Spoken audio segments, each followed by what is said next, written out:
কুনতুম খায়রা উম্মাতিন উখরিজাত লিন-নাস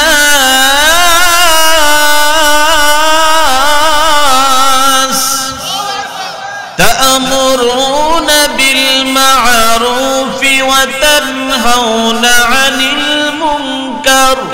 আল্লাহ রাব্বুল আলামিন বলেন, সৎ কাজের আদেশ দিবা, অসৎ কাজ থেকে মানুষদেরকে বাধা প্রদান করবা, আল্লাহর প্রতি ঈমান আনবা, কিয়ামতের ময়দানে তোমরা সফল কাম হয়ে যাইবা। এ মুসলমান, আল্লাহ তাআলা আমাদেরকে খায়রে উম্মত উপাধি দিয়েছেন। আল্লাহ তাআলা অন্য আয়াতে বলেন, ওয়া তাকুনু শুহাদা আলান নাস ওয়া ইয়াকুনার রাসূলু আলাইকুম শাহীদা। তোমরা হবে সাক্ষী দাতা আর রাসূলগণ তোমাদেরকে সাক্ষী মানবেন। তো কিয়ামতের ময়দানে আমাদের সাক্ষী দেওয়ার ফলে নূহ পয়গম্বর আল্লাহর আদালতে মুক্তি পেয়ে যাবে, আল্লাহর আদালতে সম্মান আর ইজ্জত পেয়ে মাথা উঁচু করে দাঁড়াবে। জোরে বলেন সুবহানাল্লাহ। নূহ পয়গম্বরকে আল্লাহ রাব্বুল আলামিন রিসালাতের দায়িত্বের ব্যাপারে হিসাব নেবেন। তাইলে নবীরা যদি রিসালাতের ব্যাপারে, নবুয়তের ব্যাপারে, দায়িত্বের ব্যাপারে আল্লাহর আদালতে হিসাব দেওয়া লাগে, আমরা যারা উম্মত আছি দায়িত্বশীল, বলেন তো দেখি আল্লাহর আদালতে আমাদের কি হিসাব দেওয়া লাগবে কি লাগবে না? আরো জোরে বলেন। প্রত্যেকেই কিন্তু আমরা কোন দায়িত্বে আছি, কোন না কোন দায়িত্বে আছি, যার যার এরিয়ায়, যার যার জায়গায়, যার যার যোগ্যতা বলে কম বেশি দায়িত্বে আছি। প্রত্যেকের দায়িত্বের ব্যাপারে, অধীনস্থদের ব্যাপারে আমাদেরকে জিজ্ঞাসা করা হবে, আমরা জিজ্ঞাসিত হব। এই জন্য বলা হয়েছে কিয়ামতের ময়দানে আল্লাহ পাকের আদালতে আল্লাহ তাআলা প্রত্যেকটা পার্সনকে তিনবার করে আল্লাহর আদালতে হাজির করবেন, হিসাব নেওয়ার জন্য, নিকাশ করার জন্য। মান হুসিবা নুকিশা, হিসাব যার নেওয়া হবে তারা ধরা পড়ে যাবে, হিসাব যার সহজ হবে, লক্ষণ যার ভালো হবে তারা মুক্তি পেয়ে যাবে। অবস্থা এত ভয়াবহ হবে, আল্লাহ রাব্বুল আলামিন হাসরের ময়দানে সূর্যকে মাথার এত নিকট নিয়ে আসবেন। এক হাদিসে বলা হয়েছে 1 থেকে 2 মাইল দূরত্ব থাকবে সূর্য, জমিনটা তামা হয়ে যাবে প্রখর রৌদ্রে।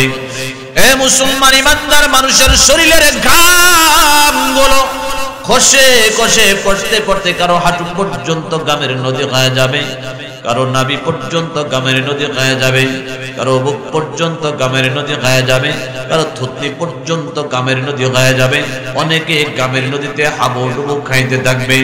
মুসলমান ভাইরা আমার, সেই কঠিন মুসিবতের ময়দানে জাহান্নামের ভেতর থেকে আগুনের একটা জিহ্বা বের হবে। আগুন জ্বালাইলে আগুনের অগ্রভাগ দিয়া লাল একটা বর্ণ থাকে, লাল বর্ণ। আগুনের এমন লাল বর্ণের জিহ্বা বের হয়ে যাবে। কিয়ামতের ময়দানে জাহান্নাম নিঃশ্বাস মারতে থাকবে আর বলতে থাকবে, আজকে কিয়ামতের ময়দানে আমি সবাইকে গ্রেফতার করে নিয়ে যাব। জাহান্নামের ভিতরে লক্ষ লক্ষ প্রাণীদেরকে, মানুষদেরকে টাইনা টাইনা নেওয়া হবে আর বলতে থাকবে, হাল মিন মাজিদ, হাল মিন মাজিদ, আরো লাগবে আরো। আমি ক্ষান্ত হব না, আমি শান্ত হব না, আমার পেট ভরে নাই। এই দৃশ্য দেখার পরে নবীরা পর্যন্ত নাফসি নাফসি বলে চিল্লাবে। এক একজন নবী বলতে থাকবে, আল্লাহ মুঝে বাঁচালো, আল্লাহ আমাকে রক্ষা করেন, আমাকে বাঁচায় নেন। নবীরা যে জায়গায় আল্লাহর এই গজব দেখার পরে, আযাব দেখার পরে চিল্লি মারতে থাকবে, সেই কঠিন মুসিবতের ময়দানে আল্লাহ রাব্বুল আলামিন 7 প্রকারের মানুষকে সূর্যের তাপ থেকে বাঁচাইয়া, জমিনের প্রখর রৌদ্র থেকে বাঁচাইয়া, জাহান্নামের আগুন দেখা থেকে বাঁচাইয়া আল্লাহ রাব্বুল আলামিন আরশে আজিমের নিচে মেহমান বানায় দিবেন। একসাথে একজোটে আওয়াজ দিয়ে বলুন সুবহানাল্লাহ। ثم نفخ فيه أخرى فإذا هم قيام ينظرون ثم نفخ فيه أخرى, দ্বিতীয়বার যখন সিংহা ফু দেওয়া হবে, فإذا هم قيام, সমস্ত প্রাণীরা কবর থেকে যার যার কবর থেকে দাঁড়ায় ইয়ানজুরুন, হাসরের দৃশ্য তারা দেখতে পাবে। তাফসীর কারকগণ এই আয়াতের তাফসীরের মধ্যে লেখেন কিয়ামতের ময়দানে আল্লাহ রাব্বুল আলামিন সমস্ত প্রাণীগুলোকে কবর থেকে যখন পুনরুত্থান করবেন, সমস্ত প্রাণীদের বিচার হবে, ইনসাফের কাজ করা আল্লাহ তাআলা কায়েম করবেন। জমিনের ভিতরে বেইনসাফি হয়, দুর্নীতি হয়, টাকা খেয়ে ঘুষ খেয়ে বিচার উল্টিয়ে দেয়, কিন্তু আল্লাহ রাব্বুল আলামিনের আদালতে কোনো প্রকারের দুই নম্বরই হবে না। ইনসাফের কাজ করা কায়েম করবেন, আদালত কায়েম করবেন। বাংলাতে আমরা বলি আদালত, আদালত শব্দের বাংলা তরজমা এটা আদালত আরবি শব্দ, বাংলা তরজমা হলো ইনসাফ। যে জায়গায় গেলে ইনসাফ পাওয়ার কথা, যে জায়গার নামই হলো ইনসাফ, অথচ আমাদের পৃথিবীর জমিনে ইনসাফ সেই জায়গায় মোটেও নাই। কথা বলেন ঠিক কিনা? ইনসাফ আছে? ভাইরা আমার, বন্ধুরা আমার, সমস্ত প্রাণীদেরকে যখন কিয়ামতের ময়দানে পুনরুত্থান করানো হবে, আল্লাহ রাব্বুল আলামিন নূহ পয়গম্বরকে আল্লাহ পাকের আদালতে সর্বপ্রথম হাজির করবেন। কোন নবীকে আল্লাহ তাআলা ছাড়বেন না, প্রত্যেকটা নবীকে তার জিম্মাদারির ব্যাপারে জিজ্ঞাসা করবেন। হাদিস শরীফের ভিতরে আল্লাহর রাসূল বলেন, আলা কুল্লুকুম রাঈন ওয়া কুল্লুকুম মাসউলুন আন রাইয়াতিহি, তোমরা প্রত্যেকে জিম্মাদার, দায়িত্বশীল, তোমাদের দায়িত্বের ব্যাপারে আল্লাহর আদালতে তুমি জিজ্ঞাসিত হবে। যেই বিষয়ে দায়িত্বশীল হবেন, ওয়ার্ডের একজন মেম্বার যদি হয়, জনপ্রতিনিধি যদি হয়, ওই ওয়ার্ডের জনগণের জন্য মেম্বারের মাধ্যমে ওয়ার্ডে কিছু বরাদ্দ সরকারের পক্ষ থেকে বরাদ্দ হয়, তাদের কিছু প্রাপ্য, কিছু বরাদ্দ সরকার তাদের জন্য রেখে দেয়, সেটা মেম্বারের মাধ্যমে ওয়ার্ডে আসার কথা। মেম্বার যদি যথাযথ সেই ওয়ার্ডের জনগণের প্রাপ্যগুলো আদায় না করে, আল্লাহর কসম করে বলি, জনগণ কিয়ামতের ময়দানে তার বিরুদ্ধে মামলা দিয়ে দিবে। কথা বলেন ঠিক কিনা? কি প্রয়োজনে ওয়ার্ডে কোন জিনিসটা প্রয়োজন, ইউনিয়নের ভিতরে কোন জিনিসটা প্রয়োজন, চেয়ারম্যান সাহেব কিয়ামতের ময়দানে আল্লাহর দরবারে জিজ্ঞাসিত হওয়া লাগবে। এই জন্য সরকারের ঘর থেকে যা বরাদ্দ হয়, জনগণের প্রাপ্য, জনগণের পাওনা আত্মসাৎ না করে জনগণকে সঠিকভাবে পৌঁছায় দেওয়া, এটা হলো আমানতদারি। আর এই আমানতদারির ব্যাপারে আল্লাহ তাআলা কিয়ামতের ময়দানে প্রত্যেককে পাকড়াও করবেন, হিসাব নেবেন। কথা বলেন ঠিক কিনা? ঠিক না? নবীদেরকে ছাড়বেন না, নবীদেরকেও ছাড়বেন।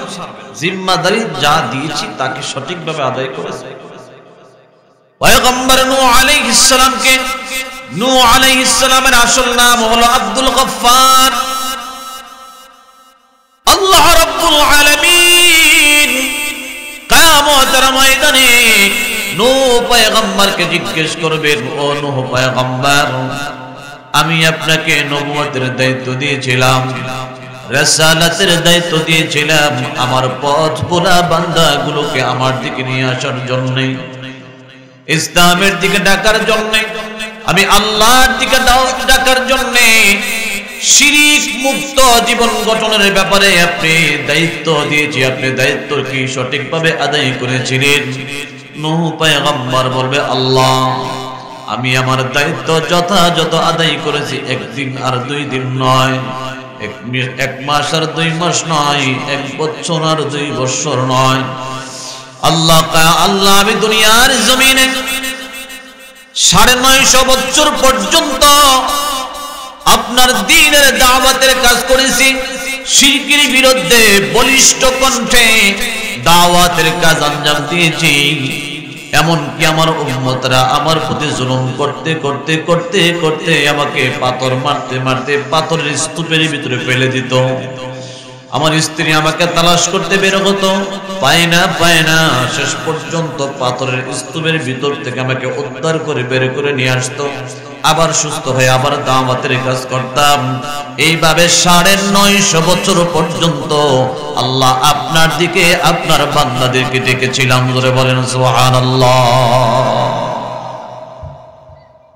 বিরক্ত লাগতেছে না তো? কয়শো বছর দাওয়াত দিছে, মাত্র বিশ্ব ইজতেমা গেল এক ধাপ, আবার চালু হবে আরেক ধাপ। তামাম পৃথিবীর জমিনে আল্লাহ রাব্বুল আলামিন ইসলাম ইশাআত করলেন, ইসলামের প্রচার করলেন, প্রসার করলেন। এই দাওয়াতের মেহনতে, দাওয়াত থাকার কারণে বিশ্বব্যাপী ইসলামের প্রচার এবং প্রসার ঘটেছিল। কথা বলেন ঠিক কিনা? দাওয়াত ছাড়া কোনোদিনই সম্ভব না। আল্লাহর নবীর ছাত্র ছিল 1.5 লক্ষ সাহাবী। 1.5 লক্ষ সাহাবীর কবর আপনি মক্কা মদিনায় গেলে পাবেন না। সারা পৃথিবীতে তারা আল্লাহর রাসূলের একটা হুকুম মানার জন্য রাসূল বলেন, বাল্লিগু আন্নী ওয়ালাউ আয়া ফালিয়ুবাল্লিগুশ শাহিদুল গায়ব। যারা আমার কাছ থেকে সরাসরি শিখলা, জানলা, দিন শিখলা, দিন বুঝলা, যারা আজকে পৃথিবীর জমিনে নাই, যারা তোমাদের সামনে নাই, তাদের কাছে তোমরা পৌঁছায় দাও, ইসলামের প্রচার করে দাও। এই হুকুমটা মানার জন্য আল্লাহর নবীর 1.5 লক্ষ সাহাবী তামাম পৃথিবীতে ছড়িয়ে ছিটিয়ে বিক্ষিপ্তভাবে দাওয়াতের কাজ করেছেন। দাওয়াতের কাজ করতে করতে এমন কি দেশে আর ফিরা যায় নাই, ওই বিভিন্ন রাষ্ট্রে তাদের কবর হয়েছে, মৃত্যু হয়েছে। জোরে বলেন সুবহানাল্লাহ। এই কারণে ইসলাম বাংলাদেশ পর্যন্ত আসছে। আমাদের ইতিহাসবিদগণ বলেন, চট্টগ্রামে আরব সাগর পার হয়ে চট্টগ্রামে চীন দেশ হয়ে আরব চট্টগ্রামে কয়েকজন সাহাবী নাকি আসছিল। তারা আসার পরে এই চট্টগ্রামের নাম দিয়েছিল ইসলামাবাদ। চট্টগ্রামের একটা নাম কি? ওই চট্টগ্রাম হয়ে বাংলাদেশ ইসলাম প্রচার হচ্ছে। ভাইরা আমার, বন্ধুরা আমার, তো আমি যেটা বলতে চাই, আজকে সারা বাংলাদেশ না সারা বিশ্বের ভিতরে যেই দাওয়াত ও তাবলীগের মাধ্যমে ইসলামের জান্ডা উঁচু হয়েছে, নীরবে যুদ্ধ, নীরবে বিপ্লব, যে বিপ্লবের ব্যাপারে কারো কোনো দ্বিধামত নাই। গোটা বিশ্বে এমন বহুত রাষ্ট্র আছে যে রাষ্ট্রের ভিতরে ইসলাম পৌঁছে নাই, কিন্তু দাওয়াত ও তাবলীগের মেহনতের মাধ্যমে ওই রাষ্ট্রে অনুষ্ঠিত হয়েছে, মাদ্রাসা হয়েছে, দ্বীনি মারকাজগুলো প্রতিষ্ঠিত হচ্ছে। সুবহানাল্লাহ বলেন। এই তাবলীগের মাধ্যমে এই পর্যায়ে এসে এই কয়েকটা বছর যাবত দাওয়াত ও তাবলীগের ভিতরে ফাটল। কথা কি সত্য না? আপনাদের জানা আছে না? এটার মূল সেন্টার ভারতের নিজামউদ্দিন থেকে গাইড করা হতো। গোটা বিশ্বের উলামায়ে কেরামের কোনো দ্বিধাও ছিল না, আপত্তিও ছিল না। উলামায়ে কেরামের নেতৃত্বে নিজামউদ্দিনকে প্রধান মারকাজ মেনে সারা বিশ্বে দাওয়াত ও তাবলীগের নীরব এই দাওয়াত চলতেছিল। ঠান্ডা মাথায় এই দাওয়াতের মেহনত চলতেছিল। আর এই বিপ্লবের মাধ্যমে অল বিশ্বে প্রতি বছর লক্ষ লক্ষ লক্ষ লক্ষ অমুসলিমরা ইসলামের সুশীতল ছায়ায় আশ্রয় নিচ্ছে। সুবহানাল্লাহ। কি এক চক্র এক পর্যায়ে এসে ঢুকলো যে এই বিপ্লবের মাধ্যমে তো বহু অমুসলিম মুসলিম হয়ে যাচ্ছে, বহু খ্রিস্টান মুসলিম হয়ে যাচ্ছে, বহু ইহুদি মুসলিম হয়ে যাচ্ছে, বহু হিন্দু মুসলিম হয়ে যাচ্ছে। সুতরাং এটার ভিতরে একটা দ্বন্দ্ব তৈরি করতে হবে। কোন এক কুচক্র মহল মনে হয় অমুসলিমদের একটা ষড়যন্ত্র এটা, যে আমাদের নিজেদের ভিতরে একটা দ্বন্দ্ব তৈরি করার জন্যে, আমাদের ভিতরে একটা ফাটল সৃষ্টি করার জন্য এরা এই একটা চক্র আমাদের ভিতরে একটা দ্বিধা তৈরি করে দিয়েছে, যার ফলে সাময়িকের জন্য আমরা নিজেরাই এখন মারামারির ভিতরে লিপ্ত। কথা বলেন ঠিক কিনা? তবে এটা আশা রাখি, আশাবাদী, আল্লাহ এটা এই অবস্থায় রাখবেন না, আবার আমাদের ভিতরে মিল করে দিন। বলেন আমিন। আওয়াজ হয় না, জোরে চিল্লায় বলেন আল্লাহুম্মা আমিন। মাওলানা সাদ সাহেব যিনি আমির, উনার ব্যাপারে উলামায়ে কেরামের কখনো কোনো আপত্তি ছিল না। কখনোই না। উলামায়ে কেরামের নেতৃত্বে উনি সহ সবার পরামর্শে সুন্দর চলতেছিল। হঠাৎ কয়েক বছর আগে তিনি কয়েকটা বক্তব্য দিয়েছিলেন, যার ওনার বক্তব্যগুলোর ব্যাপারে উলামায়ে কেরাম আপত্তি করেছে এবং বলেছে যে ওনার এই যে বক্তব্যটা তিনি যেন এটা অড্ড করে, এটা কোরআন হাদিসের সাংঘর্ষিক, কোরআন হাদিস বিরোধী কথা। ওনার যে মূল যে বিষয়গুলো সেটা হলো, একটা বিষয় হলো উনি নিজেকে নিজে আমির দাবি করছেন, অথচ আমির হওয়া, নেতা হওয়া, এটা যেহেতু উলামায়ে কেরামের নেতৃত্বে এই তাবলীগের মেহনত চলতেছে বলে বিশ্বে, উলামায়ে কেরামের পরামর্শে যদি ওনাকে আমির নিয়োগ করা হতো তাইলে ওনাকে মানতে উনি দাবি করাটা সঠিক ছিল। কিন্তু আমির নিজেই তিনি দাবি করেছেন, উলামায়ে কেরামের পরামর্শ দাবি করে নেন, এই একটা বিষয়। এটার ব্যাপারে উলামায়ে কেরামের একটা আপত্তি। দ্বিতীয় আরেকটা আপত্তি হলো তিনি মাসআলাগতভাবে কিছু মাসআলার ভিতরে এলোমেলো করেছেন। আপনারা যারা প্যান্ট পরেন, ওনার বক্তব্য হলো প্যান্ট পরে কেউ নামাজ পড়লে নামাজ হবে না। প্যান্ট পরে নামাজ পড়লে কি হবে না? নামাজ হবে না। আর আমাদের সমস্ত জমহুর উলামায়ে কেরামের বক্তব্য হলো প্যান্ট পরে নামাজ পড়ুক, ট্রাউজার পরে নামাজ পড়ুক, পায়জামা পরে নামাজ পড়ুক, লুঙ্গি পরে নামাজ পড়ুক, যাই পড়ুক নামাজ হয়ে যাবে, এই ব্যাপারে কোনো এশকাল নাই। কিন্তু উনি বলতেছে না, এদের নামাজই হবে না। নাউযুবিল্লাহ। তো এইভাবে কিছু উল্টাপাল্টা কিছু বক্তব্য তিনি আরো দিয়েছেন। আরো বিভিন্ন বিষয়ে উনি কিছু উলামায়ে কেরামের বিরোধী কিছু কথাবার্তা বলেছেন, যে বিষয়ে উলামায়ে কেরাম ওনাকে বলেছেন আপনি রুজু করেন, ফিরে আসেন আপনার বক্তব্য থেকে, আপনি যা বলেছেন এই কথাগুলো বলবেন না। মসজিদে ইমামতি করে বেতন নেওয়া জায়েজ নেই, এই বিষয়ে ব্যাপারে উনি বক্তব্য দিয়েছেন। বহু বিষয় আছে, অনেক, প্রায় ৮৬টার উপরে বিষয়ের উপরে তিনি যে বক্তব্য দিয়েছেন, ৮৬টা বিষয়ে, এই বিষয়ের উপরে সমস্ত উলামায়ে কেরামের ঐকমত যে ওনার এই কথাগুলো তিনি পরিহার করুন, উড্ড করুন, তিনি ফিরে আসুন, আমরা মিলেমিশে আবারও মেহনত করি। আজকে দেখেন টুপিওয়ালা তাবলীগের লোক যদি মারামারি করে, তাহলে যারা নামাজ পড়ে না, যারা মসজিদ চিনে না, যারা ধর্ম বুঝে না, এদের অবস্থা কি হবে? এদের অবস্থা খারাপ হবে না? আরে মসজিদে যাবো কেন? মসজিদের মুসল্লিরাই তো মসজিদ দিয়ে মারামারি করে। আমরা যারা মসজিদে যাই না, আমরাই ভালো আছি। বিষয়টা এমন দাঁড়াবে না। এজন্য মুসলমান আমরা দোয়াও করি আর মিলেমিশে চলার মানসিকতা তৈরি করি। আমরা ইতাআতি আর উলামাদের নেতৃত্বে চলা কোনটাই আমরা চাই না। আমরা চাই হলো ইতাআতিও না, শুধু উলামায়ে কেরাম না, আমরা সবাই মিলে একজোট হয়ে চলতে চাই। আমাদের পরামর্শ মুশির থাকবে, পরামর্শদাতা থাকবে অল বিশ্বের বড় বড় বুজুর্গ আলেমরা। কথা বলেন ঠিক কিনা? রেখে কারণ কোরআনুল কারীমে আল্লাহ স্পষ্ট বলেছেন, আতিউল্লাহ ওয়া আতিউর রাসূল ওয়া উলিল আমরি মিনকুম, তোমরা অনুসরণ করো আল্লাহ, ইতাআত করো রাসূলের, এবং যুগের যারা বিজ্ঞ বড় বড় পণ্ডিত আলেম তাদের অনুসরণ করো। অন্য হাদিসে আল্লাহ রাসূল আরো বলেছেন, ওয়ালা তাকাতুউ ওয়ালা তাদাবারু ওয়ালা তাবাগাদু ওয়ালা তাহাসাদু ওয়া কুনু ইবাদাল্লাহি ইখওয়ানা। আল্লাহ রাসূল বলেন, তোমরা পরস্পরে সম্পর্ক বিচ্ছিন্ন করে থেকো না, তোমরা একে অপরকে দেখে পিঠ দিয়ে অন্যদিকে তাকিয়ে থেকো না, তোমরা পরস্পরে শত্রুতা পোষণ করো না, তোমরা পরস্পরে হিংসা বিদ্বেষ ছড়ায়ও না, বরং অকুনু ইবাদাল্লাহি ইখওয়ানা, নিজেরা ভাই ভাই হয়ে যাও, বন্ধু হয়ে যাও। সময় খুব অল্প, হায়াত খুব অল্প, কেন শত্রুতা করবা? এটা আল্লাহ রাসূল আমাদেরকে শিখিয়ে গিয়েছেন। সুবহানাল্লাহ। তাহলে আমরা কি নিজেরা মারামারি করব? এটা কি খারাপ, ভালো লক্ষণ না খারাপ লক্ষণ? ইসলামী মাইন্ডের লোকেরা, দাওয়াতের দাঈ ভাইয়েরা, তাবলীগের ভাইয়েরা, আমরা যদি নিজেরা মারামারি করি তাহলে ইসলামের কাজ করবে কে? বলেন, ইসলামের কাজ করবে কে? শত্রুরা তখন সুযোগ পেয়ে যাবে আমাদেরকে ধ্বংস করার জন্য। আজকে ফিলিস্তিনে আক্রমণ করে চতুর্পার্শ্বে মুসলিম কান্ট্রি তারা চুপ করে তাকায় রয়েছে। সবাই একজোটে হুঙ্কার দিলে ইসরায়েলকে মুহূর্তের ভিতরে উপাদিত করতে পারে, ধ্বংস করে দিতে পারে। কথা বলেন ঠিক কিনা?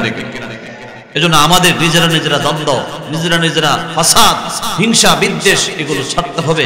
আসুন একসাথে মিলেমিশে ইসলামের কাজ করি, আল্লাহর পক্ষে কাজ করি, আলাই কালিমাতুল্লাহ, আল্লাহর দ্বীন প্রতিষ্ঠার জন্য এগিয়ে আসি। আল্লাহ তৌফিক দিন।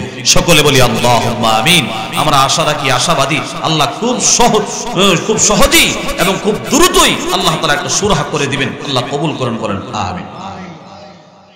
ভাইরা আমার, বন্ধুরা আমার, বলতেছিলাম কিয়ামতের ময়দানে আল্লাহ রাব্বুল আলামিন নূহ পয়গম্বরকে ডাক দিবেন, ও নূহ পয়গম্বর, আপনাকে আমি আল্লাহর রিসালাতের দায়িত্ব দিয়েছিলাম, নবুয়তের দায়িত্ব দিয়েছিলাম, আপনি কি সঠিকভাবে আদায় করেছেন?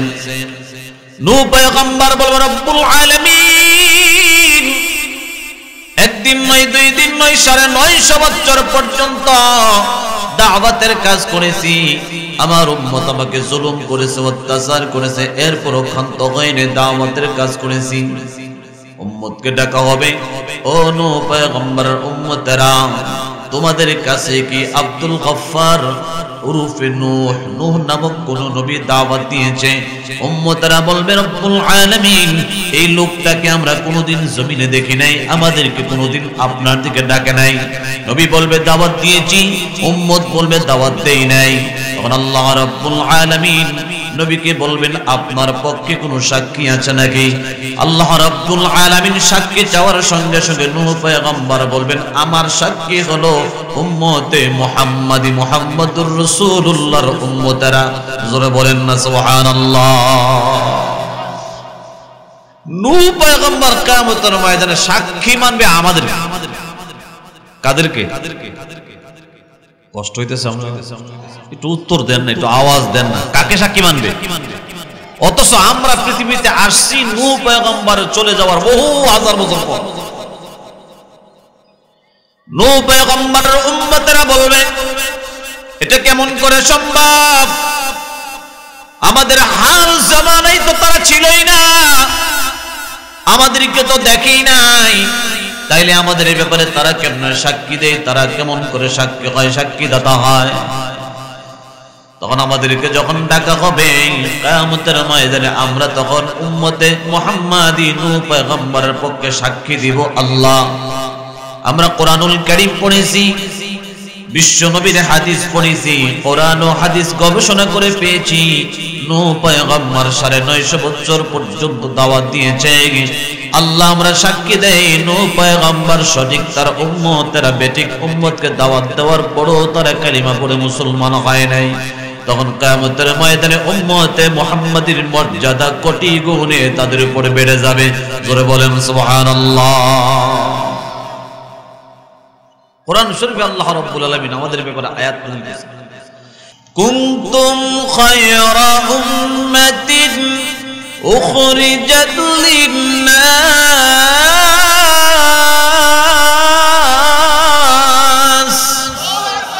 তা'মুরুনা বিল মা'রুফি ওয়া তানহাউনা 'আনিল মুনকার। আল্লাহ রাব্বুল আলামিন বলেন, সৎ কাজের আদেশ দিবা, অসৎ কাজ থেকে মানুষদেরকে বাধা প্রদান করবা, আল্লাহর প্রতি ঈমান আনবা। কিয়ামতের ময়দানে তোমরাই সফল কাম হয়ে যাইবা। এ মুসলমান, আল্লাহ তাআলা আমাদেরকে খায়রে উম্মত উপাধি দিয়েছেন। আল্লাহ তাআলা অন্য আয়াতে বলেন, ওয়াতাকুনু শুহাদা আলান নাস ওয়া ইয়াকুনার রাসূলু আলাইকুম শাহীদা।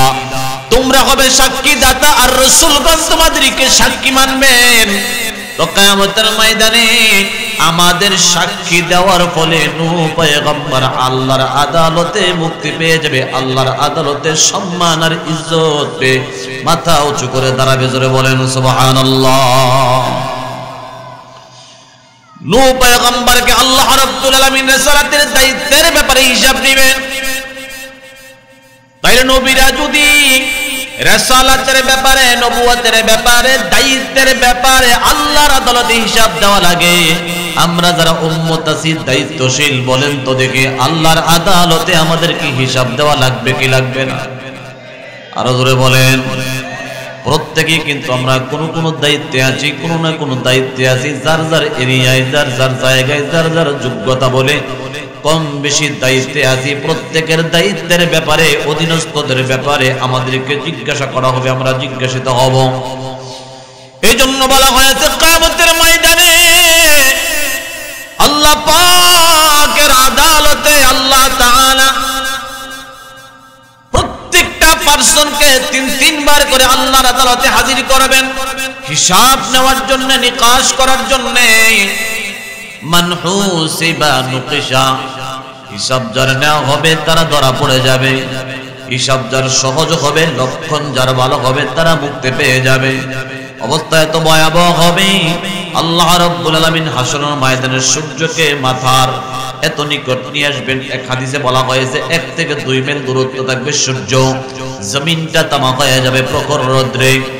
এ মুসলমান ইমানদার মানুষের শরীরের ঘামগুলো খসে খসে পড়তে পড়তে কারো হাঁটু পর্যন্ত গামের নদী হয়ে যাবে, কারো নাভি পর্যন্ত গামের নদী হয়ে যাবে, কারো বুক পর্যন্ত গামের নদী হয়ে যাবে, কারো থুতনি পর্যন্ত গামের নদী হয়ে যাবে।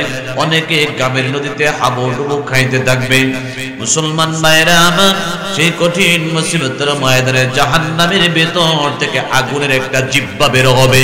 আগুন জ্বালাইলে আগুনের অগ্রভাগ দিয়ে লাল একটা বর্ণ থাকে, লাল বর্ণ। আগুনের এমন লাল বর্ণের জিহ্বা বের হয়ে যাবে। কিয়ামতের ময়দানে জাহান্নাম নিঃশ্বাস মারতে থাকবে আর বলতে থাকবে, আজকে কিয়ামতের ময়দানে আমি সবাইকে গ্রেফতার করে নিয়ে যাব। জাহান্নামের ভিতরে লক্ষ লক্ষ প্রাণীদেরকে, মানুষদেরকে টাইনা টাইনা নেওয়া হবে আর বলতে থাকবে, হাল মিন মাজিদ, হাল মিন মাজিদ, আরো লাগবে, আরো। আমি ক্ষান্ত হব না, আমি শান্ত হব না, আমার পেট ভরে নাই। এই দৃশ্য দেখার পরে নবীরা পর্যন্ত নাফসি নাফসি বলে চিল্লাবে। এক একজন নবী বলতে থাকবে, আল্লাহ মুঝে বাঁচালো, আল্লাহ আমাকে রক্ষা করেন, আমাকে বাঁচায় নেন। নবীরা যেই জায়গায় আল্লাহর এই গজব দেখার পরে, আযাব দেখার পরে চিল্লি মারতে থাকবে, সেই কঠিন মুসিবতের ময়দানে আল্লাহ রাব্বুল আলামিন 7 প্রকারের মানুষকে সূর্যের তাপ থেকে বাঁচাইয়া, জমিনের প্রখর রৌদ্র থেকে বাঁচাইয়া, জাহান্নামের আগুন দেখা থেকে বাঁচাইয়া আল্লাহ রাব্বুল আলামিন আরশে আজিমের নিচে মেহমান বানায় দিবেন। একসাথে একজোটে আওয়াজ দিয়ে বলুন সুবহানাল্লাহ। কয় প্রকারের মানুষ? আরো জোরে বলুন, কয় প্রকারের মানুষ? 7 প্রকারের মানুষকে আল্লাহ তাআলা জাহান্নাম দেখাবেন না, হাসরের মাটির কষ্ট দেখাবেন না, কোনো বিপদ মুসিবত তাদেরকে গ্রাস করতেই পারবে না। এর মধ্যে 1 নাম্বার আল ইমামুল আদিল, ইনসাফগার নেতা, ইনসাফগার লিডার। পৃথিবীর জমিনে যারা নেতৃত্ব পেয়েছিল, প্রধান হয়েছিল, প্রধান পোস্টের দায়িত্ব পেয়েছিল, প্রধান হওয়ার পরে তার সহকারী অধীনস্থদের প্রতি ইনসাফের লেনদেন করেছে। সে প্রধান যে কোনো সেক্টরে হতে পারে, স্কুলের হেডমাস্টার সহকারী শিক্ষকদের প্রতি বেইনসাফি করে নাই, ইনসাফের লেনদেন করেছে। মাদ্রাসার মুহতামিম বা প্রিন্সিপাল সহকারী শিক্ষকদের প্রতি জুলুম করে নাই, অত্যাচার করে নাই, বেতন ভাতা আটকায় দেয় নাই, নিজের সুযোগ সুবিধা বেশি ভোগ করে নাই, বরং সময় মতো রীতিমতো তাদের পাওনা, তাদের হকগুলো যথাযথ আদায় করেছে। এইভাবে মুসলমান কলেজের প্রফেসর, কলেজের প্রধান যিনি হবেন, ভার্সিটির প্রধান যিনি হবেন, একটা ওয়ার্ডের প্রধান যিনি হবেন মেম্বার, একটা ইউনিয়নের প্রধান যিনি হবেন চেয়ারম্যান, একটা থানার এমপি যিনি হবেন প্রধান, একটা রাজ্যের প্রধানমন্ত্রী যিনি হবেন, তিনি যে প্রধান হয়েছেন, প্রত্যেকটা প্রধানকে আল্লাহর আদালতে তার সহকারী অধীনস্থদের ব্যাপারে জিজ্ঞাসা করা হবে। কি প্রশ্ন করবেন? প্রশ্ন করা হবে, তোমার অধীনস্থরা তোমার কাছে যা পাওনা ছিল, তুমি কি পাওনা সঠিকভাবে আদায় করেছো? তাদের হক কি সঠিকভাবে আদায় করেছো? যদি বলে আল্লাহ আদায় করেছে, আর আল্লাহ যদি যাচাই করে পায় যে সঠিকভাবে আদায় করেছে, কিয়ামতের ময়দানে আমার আল্লাহ তাকে আরশে আজিমের নিচে আল্লাহর বাড়িতে মাছের কলিজা ভুনা করে তাকে মেহমানদারি করবেন। জোরে বলেন সুবহানাল্লাহ। আওয়াজ হয় না রে ভাই, আর জোরে বলেন সুবহানাল্লাহ।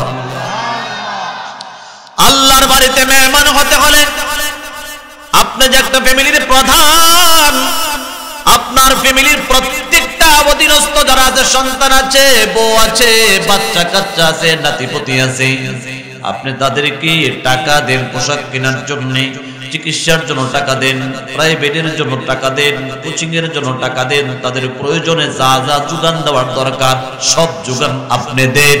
কিন্তু আল্লাহর দ্বীন ইসলাম তাদের ভিতরে কি পরিমাণ আপনি ঢুকাইলেন, ইসলাম মানার ক্ষেত্রে আপনি দায়িত্বকে সঠিকভাবে আদায় করলেন কিনা? না শুধু টাকার বাবা, না শুধু টাকার স্বামী, না শুধু টাকার ভাই, না আপনি ইসলামী দ্বীনি ভাই দ্বীনি বাবা, না আপনি দ্বীনি স্বামী। দ্বীনি স্বামী যদি না হন, দ্বীনি ভাই যদি না হন, দ্বীনি বাবা যদি না হন, শুধু টাকার অভিভাবক হন, কিয়ামতের ময়দানে তারাই আপনার বিরুদ্ধে আল্লাহর আদালতে নালিশ দিয়া বসবে, মামলা করে দিবে। হাজার করেও কিয়ামতের ময়দানে আপনি জাহান্নামে যাওয়া লাগবে। কথা বলেন ঠিক কিনা? আব্বার কাছে টাকা চাইলে টাকা দিত ঠিকই, স্বামীর কাছে যা চাইতাম সব পাইতাম, কিন্তু ধর্ম পাইতাম না। ধর্ম মানার ব্যাপারে, ইসলাম মানার ব্যাপারে, কোরআন মানার ব্যাপারে, হাদিস মানার ব্যাপারে আমার বাবা, আমার স্বামী, আমার ভাই আমাদেরকে তাগিদ করে নাই। এজন্য মুসলমান প্রত্যেকেই আপনার অধীনস্থদের ব্যাপারে জিজ্ঞাসিত হওয়া লাগবে। কথা কি মিছা না সত্য? আরো জোরে বলেন। কথা সত্য। এই জন্য মুসলমান আজকে দুনিয়ার জমিনে সন্তান যদি অ্যাক্সিডেন্ট করে, মা যদি অসুস্থ হয়ে যায়, পরিবারের কেউ যদি অসুস্থ হয়ে যায়, তাকে সুস্থ করার জন্য আপনি জমি বিক্রি করতে রাজি, ব্যাংকের অ্যাকাউন্টের টাকাগুলো সব খরচ করতে রাজি। মায়া লাগে, কলিজার ভিতরে জ্বলন শুরু হয়ে যায়, যন্ত্রণা শুরু হয়ে যায়। তার সুস্থতার জন্য আপনি সব করতে পারেন, কিন্তু জাহান্নামের আগুন থেকে তারে বাঁচানোর জন্য আপনি কি পরিমাণ মেহনত করলেন, কি পরিমাণ কাজ করলেন, এটা হলো দেখার ব্যাপার। এ মুসলমান ইমানদার, কিয়ামতের ময়দানে কিছু লিডার আর কিছু নেতাদেরকে আল্লাহর আদালতে হাজির করা হবে, তাদেরকে গ্রেফতার করে জাহান্নামের দিকে নেওয়া হবে। তারা আগে থাকবে, তাদের অনুসারীরা, তাদের অধীনস্থরা তাদের পিছে পিছে থাকবে। নেতারাও জাহান্নামী, প্রধানরাও জাহান্নামী, তার অধীনস্থরাও জাহান্নামী, তার সহকারীরাও জাহান্নামী, তার পিছে পিছে যারা চলতো তারাও জাহান্নামী। কোরআন শরীফে আল্লাহ তাআলা স্পষ্ট করে আয়াত নাযিল করেছেন। আল্লাহ বলেন, রব্বানা ইন্না আতা'না সাদাতানা ওয়া কুবরা'না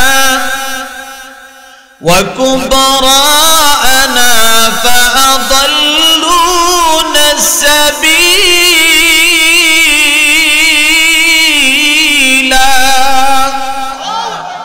কোরআন শরীফের তেলাওয়াত শুনলে বিরক্ত লাগে আপনাদের?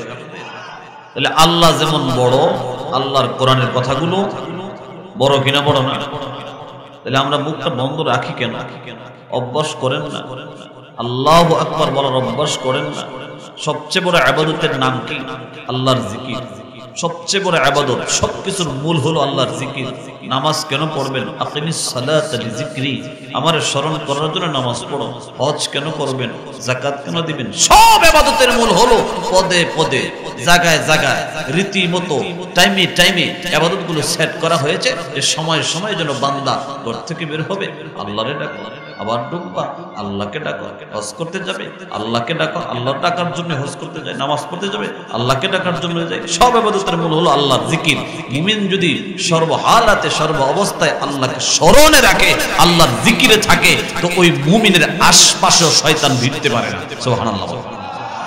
তা আমরা যে আবার চুরি করি, আমরা আবার সিটারি করি, আমরা আবার বাটপারি করি, আমরা আবার চাঁদাবাজি করি, আমরা আবার লুটপাট করি, আমরা আবার সন্ত্রাসী করি, আমরা কত আকাম কুকাম করি। আমরা মুমিন মুসলমান, আমরা আবার এমন আকাম কুকাম কেমনে করি? শয়তান যে ভোলায় রাখে আল্লাহ থেকে। যে পরিমাণ সময় আল্লাহকে ভুলে থাকি, এই পরিমাণ টাইমই পাপের কাজ বেশি হয়। কথা বলেন ঠিক কিনা? রেখে না? এই দেখেন কিছুক্ষণ সময়ের জন্য এখানে চলে আসছে যে আল্লাহকে স্মরণ করব, কোরআন আর হাদিসের কথাই শুনবো। বলেন এখানে আসার পরে কেউ কি গাঁজা খাইছে? কেউ বিড়ি খাইছে? কেউ এখানে চুরি বাটপারি করছে, সিটারি করছে? কোন মেয়ের দিকে তাকাইছে? এই পরিমাণ টাইমে কোনো পাপই হয় না। যতক্ষণ এখানে ছিলেন কোনো পাপ হয় না। তো এমনই দিনের হর হালাতে যখন সব টাইমে যখন আল্লাহকে স্মরণে রাখবেন, দিলে আল্লাহকে রাখবেন, জিকিরে আল্লাহকে রাখবেন, ফিকিরে আল্লাহকে রাখবেন, তো আপনার দ্বারা কোনো পাপ হতে পারে না। 24টা ঘন্টায় পাপ মুক্ত থাকা সম্ভব। যার পাপ মুক্ত জীবন থাকবে, জীবন গড়বে, এই লোকটা মরবে একদিক দিয়ে, জান্নাতে যাবে আরেক দিক দিয়ে। জোরে বলুন সুবহানাল্লাহ। পাপ নাই তো মামলা নাই, পুলিশ আসবে কেন তার বাসায়? তার নামে তো মামলাই হয় না, তো পুলিশ তারে খুঁজবে কেন? তো ঠিক আল্লাহর যে সমস্ত ফেরেশতারা জাহান্নামের দারোগারা জাহান্নামে চাইনা নিবে, তারা আসবে না আপনাকে নেওয়ার জন্য, আসবে জান্নাতের ফেরেশতারা অভ্যর্থনা জানিয়ে আপনাকে জান্নাতে নেওয়ার জন্য, আপনার রূহকে ইল্লিগিরে নেওয়ার জন্য আসবে। সুবহানাল্লাহ।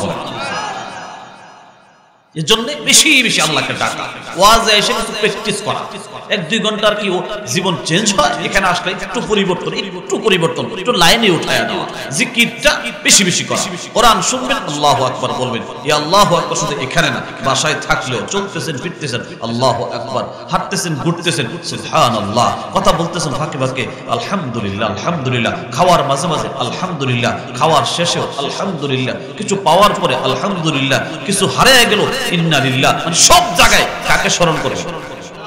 আল্লাহর নামে বলুন ইন্না লিল্লাহ, আমি আল্লাহর জন্য, আলহামদুলিল্লাহ, প্রশংসা আল্লাহ, সুবহানাল্লাহ, আমার রব কত পবিত্র, আল্লাহু আকবার, আমার মহান রব, আমার রব বড়, এইগুলা বলা, এটাই তো আমার কাজ। এই কাজের জন্য তো আল্লাহ আমাকে পাঠাইছে, সংসার জোড়ানোর জন্য, ইনকাম করার জন্য, ব্যবসা বাণিজ্য করার জন্য, এই সব করার জন্য তো পাঠাই নাই। যদি বলেন যে হ্যাঁ এগুলা করার জন্য পাঠাইছে, তো আপনি যে মরে যাবেন, পৃথিবী যে ধ্বংস হয়ে যাবে, এই জমিন যে থাকবে না, এখানে যা করবেন সব তো অকেজু, সব তো বেকার, এই জমিনই তো থাকবে না, এটাই তো ধ্বংস হয়ে যাবে। কথা বলেন না ঠিক কিনা? ঠিক না? স্থায়ী কোনটা? যেগুলো আল্লাহর জন্য করেছেন এগুলো স্থায়ী, আল্লাহর মৃত্যু নেই, ওই সম্পর্কের কোনো মৃত্যু নাই। ওগুলো যা আল্লাহর জন্য করেছেন সব স্থায়ী হবে, যেহেতু আল্লাহর মরণ নাই। কথা বলেন ঠিক কিনা? ঠিক না? এজন্য আমরা বেশি বেশি বেশির থেকে বেশি কাকে ডাকবো? আওয়াজ দেন, আওয়াজ দেন, কাকে ডাকবেন? কোরআন শরীফ আল্লাহ বলছেন, যে বান্দা আল্লাহকে ভুলে থাকে ওই বান্দার দিলের ভিতরে শয়তান বাসা বাঁধে। নাউযুবিল্লাহ। ওয়ামান ইয়া'শু আন যিকরির রাহমান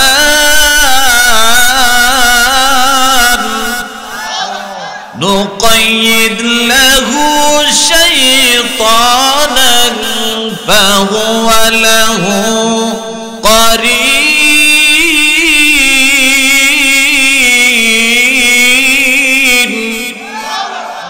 ومن يعش عن ذكر الرحمن দয়ালু আল্লাহর স্মরণ থেকে যারা উদাসীন, যারা গাফেল, যারা বিমুখ, অন্যদিকে ফিরে আছে, রবের নাম স্মরণই নাই, গত এক সপ্তাহের ভিতরে ভুলে আল্লাহু আকবার কয় নাই, আল্লাহর নাম স্মরণই নেই, গত এক মাসেও মসজিদে যায় নাই, গত 1 বছরও মসজিদে যায় নাই, গত 10 বছরও মসজিদে যায় নাই, গত 40 বছরও মসজিদ চিনে নাই। আসেনি মনে মুসলমান? আরে কথা বলেন, আছে না নাই? যারা 40 বছরে মসজিদে যায় নাই, এদেরকে আবার গানে পাবেন, এদেরকে যাত্রায় পাবেন, এদেরকে সিনেমায় পাবেন, এদেরকে অন্য কামে পাবেন। কথা বলেন ঠিক কিনা? ঠিক না? মসজিদে যায় না, তার কারণ কি? কারণ সে মসজিদ থেকে, মসজিদের মালিক আল্লাহকে সব থেকে, দিন ধর্ম থেকে যখন ভুলে আছে, শয়তান ভুলায় রাখছে, তো শয়তান তাকে অন্য কামে লাগায় রাখছে। অন্য কাম কি? শয়তানের যা কাজ আছে, ডিউটি, তারে দিয়া করে দিচ্ছে। কথা বলেন ঠিক কিনা? শয়তান কামে অফসর, আমার কাজগুলো সে করতেছে। এই জন্যই বেশি বেশি দিলে আল্লাহকে রাখা, তো শয়তান দ্বারে আসতে পারবে না, শয়তান দিলে ঢুকতে পারবে না। আল্লাহ তৌফিক দিতে বলেন আমিন। আরো জোরে চিল্লায় বলেন আল্লাহুম্মা আমিন।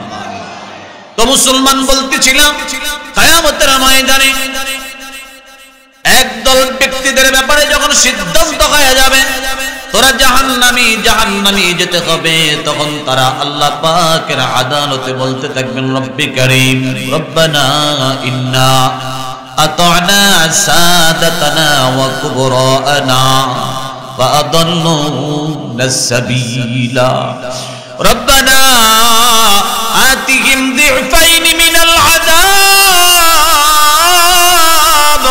ওয়াল'আনহুম লা'নান কাবীরা।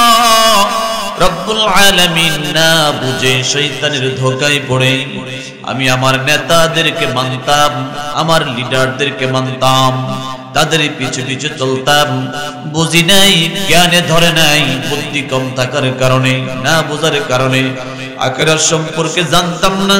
ভুয়া নেতার পিছনে, ভুল ব্যক্তির পিছনে ঘুরতাম, যে ব্যক্তি নিজেই ভুলে তার পিছনে শ্রম দিতাম, তার পিছনে আমি সব সময় সিলটর দিতাম, তার পিছে পিছে ঘুরে আজকে সে জাহান্নামী, আমরাও যাব জাহান্নামী। আল্লাহ, জমিনের ভিতরে আমরা নিম্ন শ্রেণীর ছিলাম, তারা ছিল উপরে, তারা ছিল লিডার। তাদেরকে যদি জাহান্নামে দেন আর আমাদেরকে যদি জাহান্নামে দেন, তাহলে এটা তো এক সমান হয়ে গেল। আল্লাহ, আপনার আদালতে আমাদের মামলা, আমাদের একটা আবদার, আতিহিম দিফাইনি মিনাল আযাব। আমাদের লিডার আর নেতাদেরকে যদি আপনি জাহান্নামে দেন, আমাদের আবদার, আমাদের দরখাস্ত হলো তাদেরকে ডবল আযাব দেন। কারণ দুনিয়াতে তারা সবকিছু ডবল ডবল সুবিধা ভোগ করেছে, আমরা কম কম পেয়েছি। এ মুসলমান, কথা খেয়াল করে বুঝবেন, নেতাও জাহান্নামী, নেতার ভক্তরও জাহান্নামী। সুতরাং কারে নেতা মানবেন, কাকে সিলেকশন করবেন, কার পিছনে করবেন, একবার চিন্তা করে কদমটা বাড়াবেন। উল্টা পাল্টা চলবেন তো নামাজ পড়ো জাহান্নামে যাওয়া লাগবে, রোজা রাখার পরও জাহান্নামে যাওয়া লাগবে, হজ করার পরও জাহান্নামে যাওয়া লাগবে। ভুল ব্যক্তির পিছনে সাপোর্ট করার কারণে জাহান্নামে যাওয়া ছাড়া কোনো বিকল্প রাস্তা হবে না। কথা বলেন ঠিক কিনা? আমাদের ভুল সিদ্ধান্তের কারণে ভুল লোকেরা, ভুল ব্যক্তিরা প্রধান প্রধান চেয়ারে বসে যায়। আমরা যতই চিল্লাই আর কাজও হয় না, কারণ উপর থেকে সিদ্ধান্ত একটা দিয়ে দেয়, আমরা চিল্লালে তখন সেটা কোনো কার্যকর হয় না। তারা ওই জায়গা থেকে কলম দিয়ে লিখে দিলে সেটা কার্যকর হয়ে যায়। কথা বলেন ঠিক কিনা? দেখে না, আমার কথা কি বুঝতে পারেন আপনারা? আমরা সারা বাংলাদেশে হাজার হাজার বক্তারা যে ওয়াজ করেন, নামাজ পড়েন। এই যে আমাদের আজকে প্রধান অতিথি যিনি মিজানুর রহমান ভাই খুব গুরুত্বপূর্ণ একটা কথা বলেছেন, নামাজের কথা, শিরিকের কথা বলেছেন। দেখেন, এই যে নামাজ যে একটা বিষয়, নামাজ পড়েন আল্লাহর হুকুম। আল্লাহ তাআলা কোরআনে বারবার বারবার নামাজ কায়েমের কথা, নিজে নামাজ পড়ার কথা, পরিবারকে সহ পড়ার কথা বলছে। আপনারা মন চাইলে পড়েন, মন চাইলে পড়েন না, স্বাধীনতা। যে কথাটা বললেন যে স্বাধীন একটা জীবন, গরু স্বাধীন না। গরুকে চাইলে বিক্রি করেন, চাইলে কাইটা জবকেরা গোশত বিক্রি করেন, চাইলে আপনি গোশত সব খেয়ে ফেলেন, চাইলে কাউকে দান করে দেন, এটা আপনার ইখতিয়ার। কিন্তু আমরা স্বাধীন, আসলে স্বাধীন না, পৃথিবীতে দেখতে স্বাধীন আমলে যে প্রত্যেকের বাড়িতে একটা করে গর্ত করতে হবে জৈব সার উৎপাদনের জন্য। আপনাদের এগুলো করছিল না? ভুলে গেছেন, অনেক বছর আগে তো ভুলে গেছেন। তো সরকার চাইছে আইডি কার্ড করতে হবে, এই বাধ্যতামূলক আইডি কার্ড, কিন্তু আমরা ছোটকালেও দেখি নাই আইডি কার্ড করতে হবে বাধ্যতামূলক, আইডি কার্ড হয়ে গেছে। সরকার চাইছে করোনার ভ্যাকসিন নিতে হবে বাধ্যতামূলক, আমরা সবাই করোনার ভ্যাকসিন নিয়ে বসে দিয়েছি, ঠিক না? আইন করলে ওইভাবে যখন চাপায় চতুর্পার্শ্ব থেকে ধরে আমাদেরকে ঠেকায় দিত, আমরা বাধ্য সরকারের আইন মানতে। সরকার যদি এই আইনটা খালি করতো যে সবাইকে বাধ্যতামূলক পুরুষেরা মসজিদে নামাজ পড়তে হবে, নামাজে না গেলেই ধরা পড়লে 3 মাসের জেল কাটতে হবে, তাইলে কি আমরা এত কষ্ট করে ওয়াজ করা লাগতো? কথা বলে না, ওয়াজ করা লাগতো? বরং আমরা ওয়াজ করলো আর মজা পাইতাম। তখন সব নামাজি লোক, দিন সম্পর্কে অনেকটা তারা অ্যাক্টিভ, অনেক জাননেওয়ালা হয়ে যেত, নামাজ ওয়াক্ত গেল। কিন্তু এই আইন হয় না, কারণ ওই প্রধান প্রধান পোস্টগুলোতে এমন লোক বসা যায় যে সরকার একা চাইলে পারে না। কারণ এমপি মন্ত্রীদের ভিতরে বহু রয়ে গেছে হিন্দু, বহুত রয়ে গেছে অন্য ধর্মের, অনেক আছে মুসলমান, হইল নাস্তিক মন মানসিকতার। কথা বলেন ঠিক কিনা? দেখে না, এই আইন করতে রাজি না।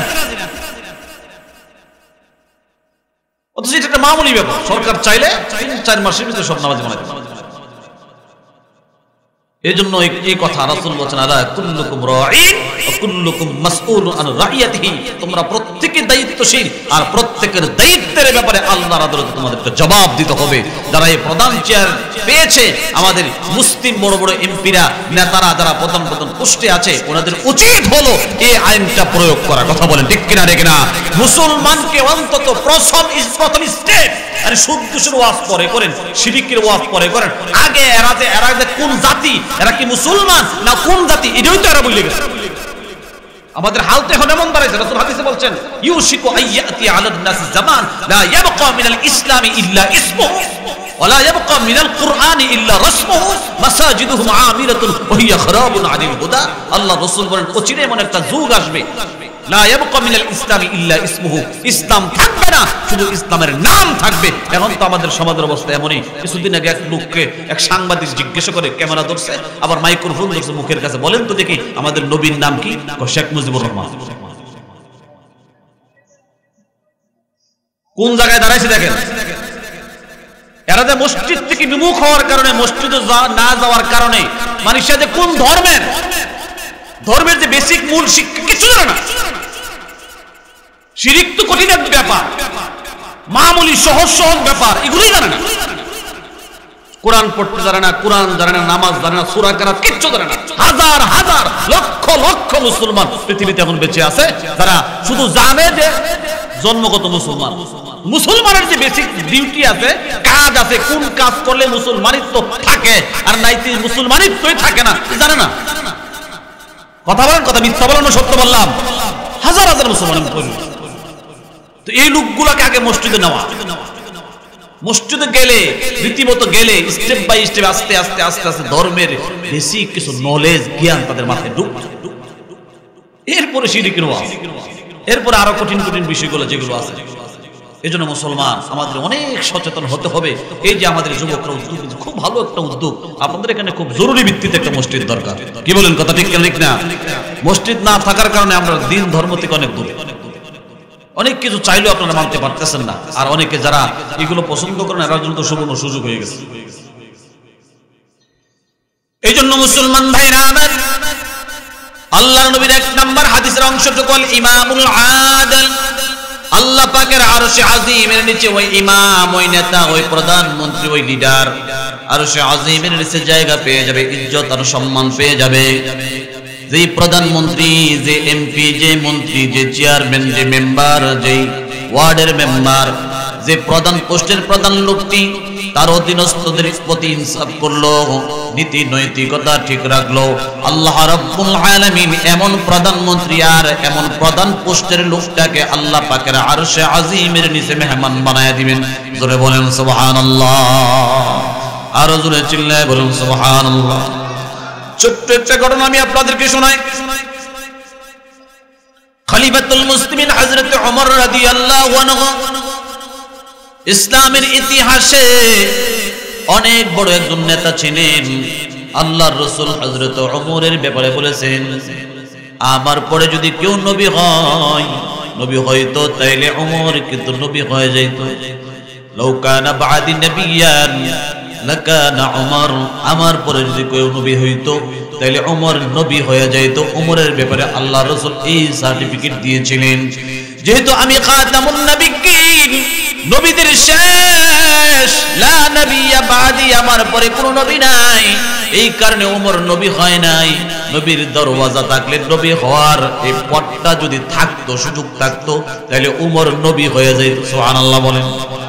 সেই ওমর রাদিয়াল্লাহু আনহু যখন মদিনার প্রধান হইলেন, আমিরুল মুমিনিন হযরত ওমর আমির নিযুক্ত হওয়ার পর গভীর রাত্রে প্রজারা যখন ঘুমায় যেত, রাষ্ট্রের লোকজন যখন ঘুমায় পড়তো, গোলাম ছিল আসলাম তার নাম, তিনিও সাহাবী। ওই আসলাম রাদিয়াল্লাহু আনহুকে সঙ্গে করে নিয়ে বলতেন, চলো একটু হাইটা হাইটা ঘুরে ঘুরে দেখি আমার এই রাষ্ট্রের ভিতরে কে কে খাইলো, কে কে খাইলো না, মানুষ কোনো কষ্টে আছে কিনা, বিপদগ্রস্ত আছে কিনা, অসুস্থতায় আক্রান্ত হয়ে কাতরাচ্ছে কিনা।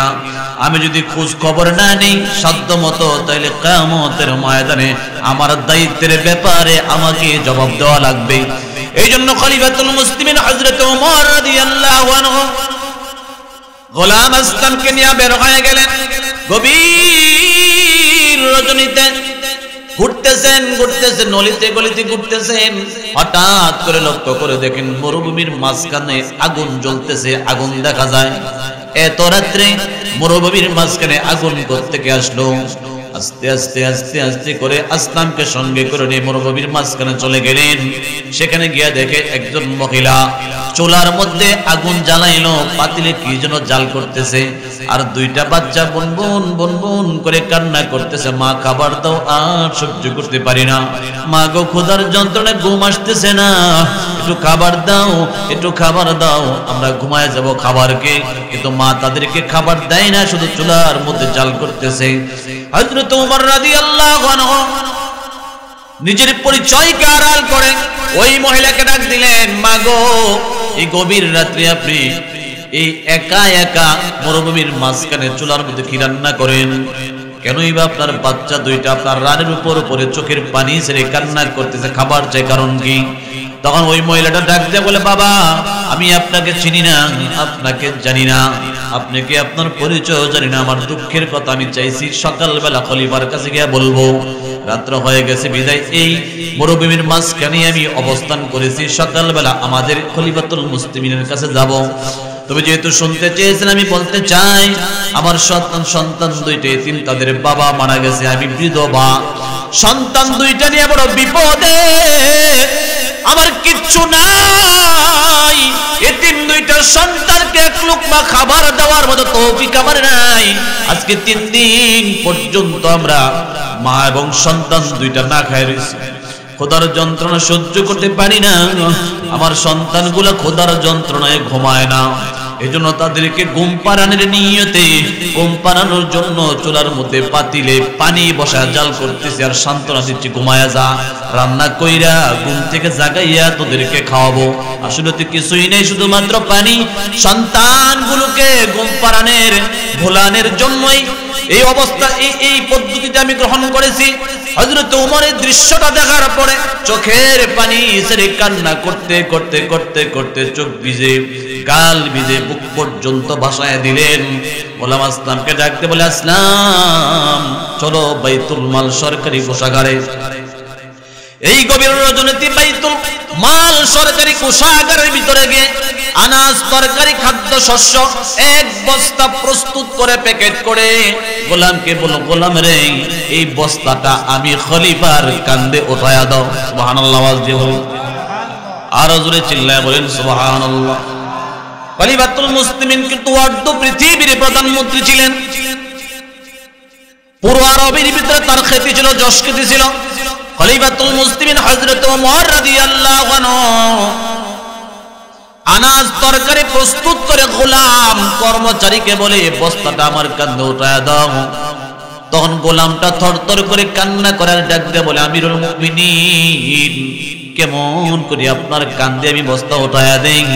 এই বস্তা বরং আপনি আমার কাঁধে উঠায়া দেন, আপনি প্রধানমন্ত্রী, বর্তমান ভাষায় প্রধানমন্ত্রী, তৎকালীন যুগের আমিরুল মুমিনিন, প্রধান, সমস্ত মুমিনদের আমির।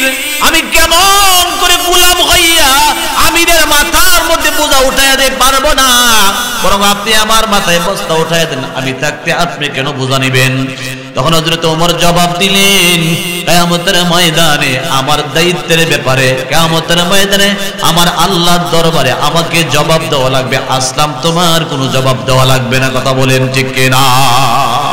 নিজেই বস্তা কাঁধে উঠাইয়া সেই মরুভূমির প্রান্তে নিয়ে গেলেন, আর ওই মহিলার কাছে হস্তান্তর করলেন। কিতাবে লেখে অল্প কিছু আটা তিনি নিজে গুইলা খামিরা তৈরি করে রুটি বানাইয়া নিজে সেখান থেকে ছাকা দিয়া রুটিগুলো রান্না করে পাকাইয়া ছোট্ট ছোট্ট টুকরা করে ওই মাকে কিছু খাইতে দিলেন, আর বাচ্চা দুইটাকে খাওয়াইলেন। জোরে বলেন সুবহানাল্লাহ। এই হলো হযরত ওমর রাদিয়াল্লাহু আনহুর শাসন। আজকে তো দেখা যায় ভালো একজন এমপি বা মন্ত্রী রাস্তা দিয়ে আসতেছে, 8 ঘন্টা পর্যন্ত রাস্তা ব্লক হয়ে যায়, বন্ধ। যে ভিআইপি আসতেছে রাস্তা বন্ধ, রাস্তার ভিতরে কত অ্যাম্বুলেন্সে ছোট্ট বাচ্চা থাকে অক্সিজেন লাগানো, কত মুমূর্ষ রোগী থাকে অক্সিজেন লাগানো। 8 ঘন্টা 9 ঘন্টা এই জামে পড়ে থাকার কারণে অনেক রোগী হসপিটালে নেওয়ার আগে রাস্তায় মারা যায়। আওয়াজ দিয়ে বলেন ঠিক কিনা রেগে না? কথা কি মিথ্যা না সত্য? কি ইনসাফ হয়েছে, কি নীতি নৈতিকতা হয়েছে! আপনারা মরে গেল আমাদের আসে যায় না, আপনাদের রক্তের উপর আমরা টিকে থাকতে চাই। কথা বলেন ঠিক কিনা? এটা হয়েছে না এখন? যে দলে আসো, জনগণের হক আদায় করার দরকার, জনগণের প্রাপ্য আদায় করার দরকার। জনগণ যেন 4টা ভাত 4টা খাবার সুন্দরভাবে পায়। দ্রব্য মূল্যের ঊর্ধ্বগতি বাড়ায়া উপরস্থ কর্মকর্তাদেরকে সুযোগ সুবিধা দিয়া পাবলিক থেকে শোষণ করা, এটা ইনসাফ না। কথা বলেন ঠিক কিনা? ঠিক না? সাধারণ মানুষ যারা, আপনারা যারাই থাকেন, আমাদের পত্তর দরকার নাই, সাধারণ মানুষকে ভালো খেতে দিবেন, ভালো থাকতে দিবেন, আরামে থাকতে দিবেন, এটা ইনসাফ। আমরা আপনাদের অধীনে, আমরা আপনাদেরকে নির্বাচিত করতে চাই, আপনারা যোগ্য যারা তারাই থাকবেন, কিন্তু জনগণের হক যেন তলফি না হয়, হক যেন নষ্ট না হয়। যদি জনগণের প্রতি জুলুম হয় তাইলে আল্লাহর আদালতে আপনাদেরকে জবাব দিতে হবে। এজন্য মুসলমান, এই ওয়াজটা আল্লাহ রসুল করে গিয়েছেন, এটা আমার কথা না। রসুল বলেছেন ওই নেতা, ওই প্রধানমন্ত্রী, ওই এমপি, ওই মন্ত্রী, ওই চেয়ারম্যান যারা জনগণের পাওনা সঠিকভাবে যথাযথ আদায় করে, তাদেরকে আল্লাহ আরশে আযমের নিচে মেহমান বানায়া ডান হাতে আমলনামা দিয়ে জান্নাত দিবে।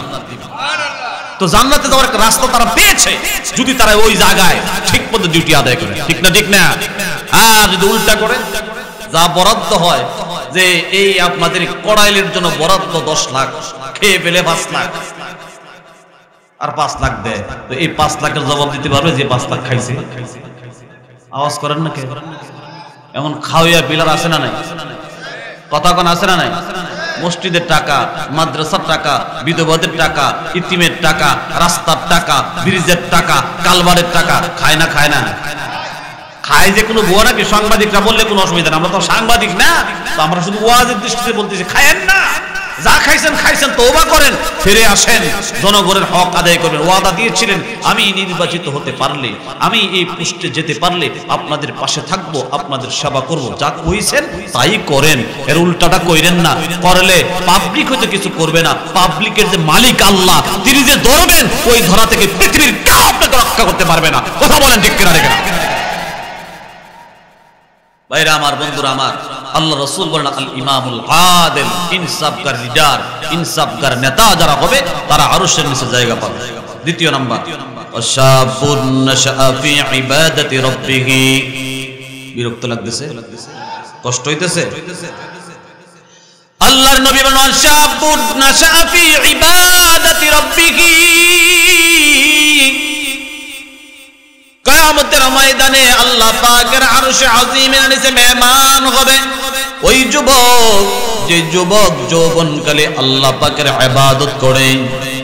যৌবনকাল হলো আপনার আমার লাইফের সবচেয়ে দামি টাইম। শরীরে এনার্জি পাওয়া যায়, শরীরে শক্তি পাওয়া যায়। যুবকেরা ডিম খাইলে শক্তি বাড়ে, বুড়া লোক ডিম খাইলে কোনো শক্তি বাড়ে না, বরং শুধু বাইসা তাকে হাঁটতে পারে। যুবক ডিম খাইলে, দুধ খাইলে, গোশত খাইলে তার শক্তি বাড়ে, পরিশ্রম করতে পারে। পারে না? পারে না? কিশোরদেরকে, শিশুদেরকে খাওয়াইবেন, দ্রুত বাড়বে, শক্তি পাইবে, ব্রেন বাড়বে।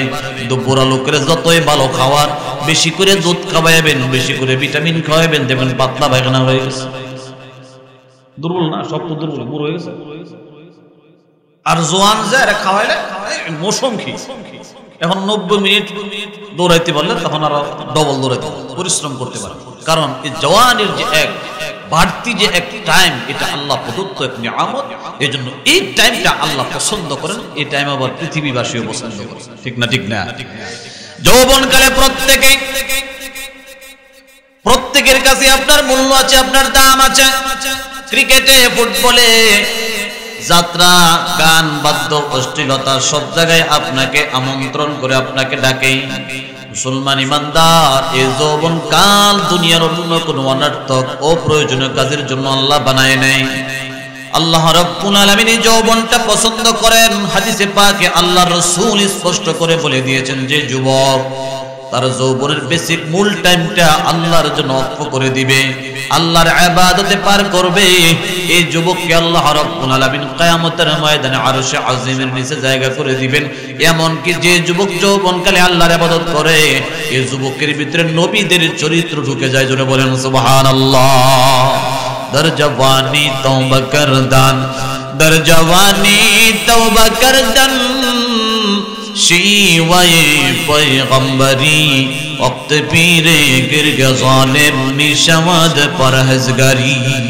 যৌবন হারাইয়া, যৌবন ফুরিয়ে গেলে, যৌবন শেষ হয়ে গেলে ভালো হয়ে যাওয়া এটা ভালো না। যৌবন থাকতে ভালো হয়ে যাওয়া, আল্লাহকে চিনা, আল্লাহর পথে চলে, এটা ভালো। কথা বলেন ঠিক কিনা? জঙ্গলের হিংস্র বাঘ, হিংস্র সিংহ সারা জীবন হরিণ শিকার করছে, বিভিন্ন প্রাণীদের উপর জুলুম করছে, অত্যাচার করছে, আক্রমণ করে ফিরে ছিঁড়ে খাইছে। শেষ বয়সে যখন দাঁত পড়ে গেছে, চোখে কম দেখে দুর্বল হয়ে গেছে, এবার জঙ্গলের সমস্ত প্রাণীদেরকে, নীরব প্রাণীদেরকে ডেকে কয়, আমি তো ভালো হয়ে গেছি, আমি তো তওবা করে ফেলছি, আর কোনোদিন তোমাদেরকে আক্রমণ করব না, তোমাদের রক্ত চষে খাবো না, তোমাদের ফাইরা সিরা খাবো না। এই যে সে তওবা করলো, আসলে কি তওবা করছে না দুর্বল হয়ে গেছে? তো আমাদের দেশে যারা যৌবনকালে আকাম কুকাম করে, সারা জীবন আকাম কুকাম করে, শেষ বয়সে যারা ভালো হয়ে যায় তাদের দশা এমন। কথা কন না ঠিক কিনা ঠিক না? আর যারা যৌবনকালেই ভালো হয়ে যায় তাদের ব্যাপারে কবি বলেন, তার জবানি তওবা করদান শিওয়ায়ে পয়গম্বরি ওয়াক্তে পীরে গরগজন মিশাওয়াদ পরহেজগারি। যৌবনকালে আল্লাহর ইবাদত করা, তার ভিতরে নবীদের খাসিয়ত, নবীদের অভ্যাস ঢুকে গেছে। সমস্ত নবীরা আল্লাহ পাকের ইবাদত করেছেন যৌবনকালেও বৃদ্ধকালেও। বাংলাদেশের সরকারের কাছে যারা আজকে মুক্তিযোদ্ধা হিসেবে পরিচিত, আমাদের বাংলাদেশে যারা মুক্তির সংগ্রামে অংশগ্রহণ করেছিল, মুক্তি বাহিনীতে যারা অংশগ্রহণ করেছিল, মুক্তিযুদ্ধে যারা অংশগ্রহণ করেছিল পাকিস্তানিদের বিরুদ্ধে, তখন তাদের বয়সটা ছিল যৌবনকাল। বৃদ্ধ লোকেরা মুক্তির সংগ্রাম করতে যায় নাই, বৃদ্ধ লোকেরা তো বাড়িতে বসে বসে ছিল। তারা যারা জোয়ান ছিল, যৌবনকালে যারা মুক্তির সংগ্রামে অংশগ্রহণ করছে দেশ স্বাধীনের জন্য, দেখেন এত বছর সংগ্রাম হয়ে গেল, কত বছর, এখন সরকার তাদেরকে একটা ভাতা দেয় কিনা, মূল্যায়ন করে না? করে না? আরে জীবনের একটা কালে, জীবনের যৌবনকালে একটা টাইম যদি দেশের জন্য যুদ্ধ করলে দেশের সরকার, রাষ্ট্রীয় সরকার প্রত্যেক মাসে ভাতা দিতে পারে, মুক্তিযোদ্ধাদের কোঠা কায়েম করতে পারে, কোঠা নির্ণয় করতে পারে, মুক্তিযোদ্ধাদের সন্তানদের জন্য কোঠা থাকতে পারে, চাকরির ব্যাপারে তাদের অগ্রাধিকার দেওয়া যেতে পারে। এত সুযোগ সুবিধা যদি পৃথিবীর রাষ্ট্রপ্রধান দেয়, জীবনে একবার দেশের জন্য যুদ্ধ করলে যৌবনকালে, যে রব আপনাকে বানাইলেন, যে মালিক আপনাকে আমাকে বানাইলেন, সে রবের জন্য যদি যৌবনকালে শয়তানের বিরুদ্ধে যুদ্ধ করে আল্লাহর দিকে নিজের মনটারে কন্ট্রোল করে ইবাদত করতে পারেন, আল্লাহর কসম করে বলি বৃদ্ধ বয়সে আপনি ঘর থেকে বের হতে পারেন না, চেয়ারে বসে নামাজ পড়েন, হাঁটতে পারেন না, চলতে পারেন না। মনে চায় মক্কা মদিনায় যাই, যাওয়ার তৌফিক নাই। মনে চায় কোরাইল মাহফিলে যাই, আসার শক্তি নেই। কত কিছু মনে চায় ভালো কাজ করার জন্য, পারেন না, শক্তি নাই, তৌফিক নাই। আল্লাহ রাব্বুল আলামিন ঘরে বসাইয়া বসাইয়া আপনার আমলনামায় সব ধরনের সওয়াব লিখতে থাকবে। জোরে বলেন সুবহানাল্লাহ, আর জোরে চিল্লায় বলেন সুবহানাল্লাহ। এই জন্য ইবাদতের বেসিক টাইম হলো যৌবনকাল। আপনাদের এই আশপাশে বাজার আছে নি? বাজারের নাম কি? হ্যাঁ, সওয়ালি বাজার। সপ্তাহে কোন দিন সবচেয়ে বেশি জমে? প্রত্যেক শুক্রবার যদি সাপ্তাহিক বড় হাট হয়,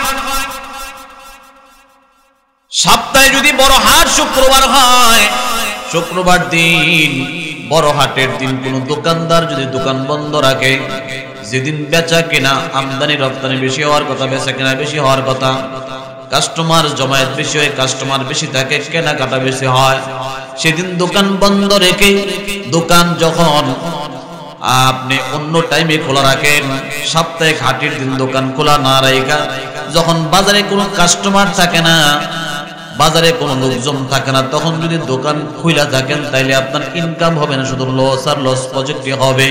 বুদ্ধিমান তো তারা বাজারের দিন বাজার খোলা রাখে, দোকান খোলা রাখে, ব্যবসা বাণিজ্য ভালো হয়। ঠিক তেমনি ভাবে আমাদের একটা সিজন আছে, ইনকামের যেমন সিজন থাকে, লাভ করার যেমন একটা সিজন থাকে, ব্যবসার যেমন একটা সিজন থাকে। আল্লাহ কামাই করার জন্য, আখিরাত কামাই করার জন্য, জান্নাত কামাই করার জন্য একটা সিজন থাকে। জীবনের একটা মানুষের জীবনের ভিতরে সিজন হলো যৌবনকাল। আল্লাহ কামাই করার স্পেশাল টাইম হলো, ইনকাম করার টাইম হলো যৌবনকাল। এই যৌবনে যে যুবক আল্লাহ কি বলে নাই, যে যুবক যৌবনকালে আল্লাহর ইবাদত যথাযথ করেছে, শয়তান থেকে নিজেকে কন্ট্রোল করেছে, এই যুবককে আল্লাহ রাব্বুল আলামিন কিয়ামতের ময়দানে ডান হাতে আমলনামা দিয়ে আরশে আজিমের নিচে মেহমান বানাইয়া আল্লাহ তাআলা জান্নাতের টিকিট দিয়ে জান্নাতের মেহমান বানায় দিবে। জোরে বলেন সুবহানাল্লাহ। এজন্য ইবাদতের সিজন যৌবনকাল। আমরা যৌবনকালে ইবাদত করতে রাজি আছি? আওয়াজ হয় না, একটু জোরে বলেন রাজি আছি? ভাইরা আমার, বন্ধুরা আমার, আর একটু খেয়াল করে কথাটা শুনেন। যৌবনের এত মূল্যের মূল কারণ কি? যৌবনের তো মূল্যের মূল কারণ হলো যৌবনটা স্থায়ী না, এটা একটা অস্থায়ী টাইম। যারা আজকে বুড়া হয়ে গেছেন আপনাদের বড় আফসোস হয়, বড় পরিতাপ হয়, কি করলাম যৌবনে। পারলে এখন যে 5 ওয়াক্ত নামাজে মসজিদে যাই, এখন যে ইবাদত করতে মনে চায়, আখিরাতের ফিকির আর জিকিরের চিন্তা মনে হয়, যদি যৌবনকালে এই চিন্তাগুলো করতাম তাহলে আমি রাতের তাহাজ্জুদের নামাজে দাঁড়ায় থাকলে কোনো ক্লান্তি লাগতো না। এখন চাইলেও পারি না। তাহাজ্জুদের নামাজ, আওয়াবিনের নামাজ, তাশতের নামাজ, ইশরাকের নামাজ, সকাল সন্ধ্যা কোরআন তেলাওয়াত, তাসবিহ তাহলিল করা, হজ করা, এইভাবে বড় বড় ভালো ভালো ইবাদতগুলো করার জন্য শক্তির বড় প্রয়োজন হয়। এই শক্তির প্রয়োজন হলে বুড়াকালে শক্তির সঞ্চয় হয় না, শক্তি শুধু ডাউনের দিকে যায়। এই জন্য যৌবনকালটা আল্লাহ তাআলা দিলেন বান্দারে, আমি আল্লাহ জওয়ানকালটা খুব পছন্দ করি, এই জওয়ানকালটা আমি আল্লাহরে দিয়া দাও, আমি আল্লাহ আমার জান্নাতটা তোমারে দিয়ে দিব। জোরে বলেন সুবহানাল্লাহ। খুব খুশি লাগে, খুব ভালো লাগে করাইলের যুবকরা যে গান বাদ্য অপসংস্কৃতি না করে কোরআনের আয়োজন করছে। আপনাদের কি খুশি লাগে না বিরক্ত লাগে? আওয়াজ দেওয়ার জোরে বলেন, ভালো লাগে না খারাপ লাগে? এই কাজ যদি বাড়তে থাকে তো কে খুশি হবে? আল্লাহ আরো খুশি হয়ে যাবে, আরো খুশি হয়ে যাবে। এই এলাকা আযাব আর গজব দিবে না। কিছু কিছু এলাকায় ঢুকলে দেখা যায় একদিকে ওয়াজ চলে আর একদিকে বক্স বাজে, বাজনা বা বক্স বাজে, গান বাজে, বিভিন্ন যাত্রা হয়, পালা গান হয়, বাউল গান হয়, বিভিন্ন অপসংস্কৃতি মানে বাজে অনুষ্ঠান করে যে সমস্ত কাজ করলে আল্লাহ জমিনকে ধ্বংস করার জন্য প্রস্তুত হয়। আল্লাহ খুব বেজার হয়ে যায়। জমিনে যখন ভালো মানুষের সংখ্যা বাড়বে, জমিনে যত ভালো মানুষের সংখ্যা বাড়বে, জমিনের হায়াত বাড়বে, পৃথিবীর হায়াত বাড়বে। আর জমিনে যত পাপাচার বাড়বে, জমিনের হায়াত কমতে থাকবে। রাসূল হাদিসে বলেছেন যে কিয়ামতের আগে 3টা গজব, মানে 3টা গজব আল্লাহ জমিনে দিবেন এই পৃথিবীবাসীকে। এর মধ্যে একটা গজব হলো ঘন ঘন ভূমিকম্প দেবে। কিছুদিন আগে আইসল্যান্ড একটা রাষ্ট্র, ওই আইসল্যান্ডের মধ্যে 80 বারের উপরে ভূমিকম্প হয়েছে। নাউজুবিল্লাহ পড়েন, কয়বার? 80 বারের উপরে ভূমিকম্প হয়েছে। আল্লাহ রাব্বুল আলামিন এই উম্মতের কিছু কিছু এরিয়া এমন হয়েছে যে ঘন ঘন প্যারালাইসিস রোগে আক্রান্ত হচ্ছে আর মুখ বাঁকা হয়ে যাচ্ছে অনেকে। এই মুখ বাঁকা হয়ে যাওয়া, মুখ ঠোঁট পড়ে যাওয়া অথবা কথা বলতে না পারা, মুখ প্যারালাইসিস হয়ে যাওয়া, এই রোগটা কি ছোট গেলে আপনারা দেখছেন? এখন দেখবেন ঘন ঘন এই রোগগুলো মানুষ আক্রান্ত হচ্ছে। এটা এক ধরনের একটা আযাব, ভাইরাস জনিত একটা গজব। রাসূল বলেছেন যে কিয়ামতের পূর্বে আরেকটা গজব হবে যে আসমান থেকে আল্লাহ তাআলা অসন্তুষ্ট হয়ে পাথরের বৃষ্টি দিবে। জোরে বলেন নাউযুবিল্লাহ। তো আল্লাহর নবীর একজন সাহাবী প্রশ্ন করে দিয়েছিলেন, ওমা তাযালিকা ইয়া রাসূলুল্লাহ, ওগো আল্লাহর নবী, এই গজবগুলো কখন আসবে?